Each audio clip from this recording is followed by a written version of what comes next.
أعوذ بالله من الشيطان الرجيم. كلا إن كتاب الفجار لفي سجين وما أدراك ما سجين كتاب مرقوم ويل يومئذ للمكذبين الذين يكذبون بيوم الدين وما يكذب به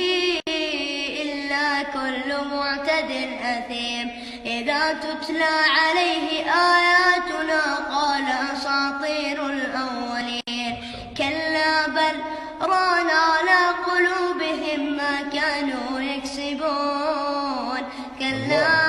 إنهم عن ربهم يومئذ لمحجوبون ثم إنهم لصالوا الجحيم ثم يقال هذا